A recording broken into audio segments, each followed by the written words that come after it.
এটা হচ্ছে আমাদের বাসার পাশেই বিল। তো এখানে চমৎকার পদ্মফুল ফুটেছে। তো ছোটোবেলায় আমাদের বেশিরভাগ সময় এখানে কাটানো হইতো।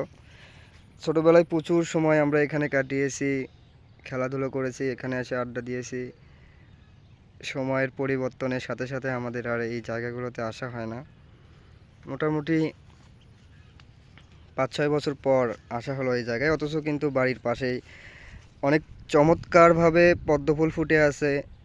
পদ্মফুলগুলো দেখার জন্য দূর দূরান্ত থেকে মানুষজন আসে আমাদের এই বিলে দেখার জন্য।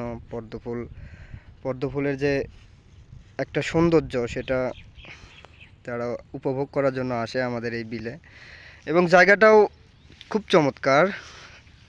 আপনি এখানে না আসলে বুঝবেন না যে কতটা মনোমুগ্ধকর একটা পরিবেশ।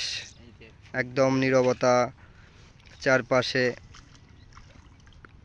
গাছপালা, পানি, সব মিলিয়ে একটা গ্রামীণ যে পরিবেশ, সেটার একটা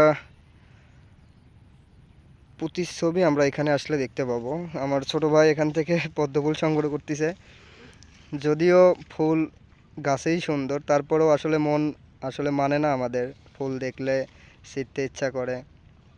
তো পানিতে নেমে গেছে অলরেডি, সে প্যান্ট পর্যন্ত ভিজাই ফেলছে একটা পদ্মফুল ছেঁড়ার জন্য। অলরেডি সে সাকসেস, পদ্মফুল উঠাই ফেলছে। তো খুব চমৎকার লাগতেছে আসলে, ভাষায় প্রকাশ করতে পারবো না। এত সুন্দর একটা জায়গা আমাদের গ্রামের পাশে। তবে আমাদের গ্রামের প্রতিটা পোলাপান যারা আছে তাদেরকে বলবো এই সাইডটাতে একটু আড্ডা দেওয়ার জন্য। ভাল লাগবে, মন ভালো থাকবে। পরিবেশে, এইরকম পরিবেশে আসলে মনটা ভালো হওয়ারই কথা সবার। এই তো পদ্মফুল উঠাই ফেলছে, এগুলো ফুটে যাবে। তো সবাইকে আসার জন্য আমন্ত্রণ জানাচ্ছি আমাদের গ্রামে, যে আসবেন ঘোরাফেরা করার জন্য। পাশে একটা হচ্ছে আমাদের আর একটা বিল আছে, সেটাও অনেক সুন্দর, গাছপালা।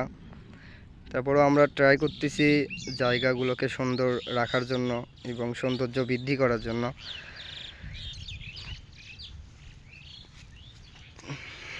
তো পরবর্তী ভিডিও যদি করা হয় তাহলে সেখানে বিলের ভিতরে আমরা নেমে যাব, তখন হয়তো বা ভিডিও করা হবে। তবে এখনকার মতো এই পর্যন্তই। সবাইকে অনেক ধন্যবাদ। যে আর আমন্ত্রণ থাকলো আমাদের এই বিলে আসার জন্য, সুন্দর পরিবেশে ঘোরাফেরা করার জন্য। ওই যে দূরে দেখা যাচ্ছে পুরোটাই পদ্মফুল ফুটে আছে। দূর থেকে বোঝা যাচ্ছে না, আমার ক্যামেরাটাও অতটা ভালো না, ফোনটা নষ্ট হয়ে গেছে। যাই হোক, সবাইকে অনেক অনেক ধন্যবাদ। আল্লাহ হাফেজ।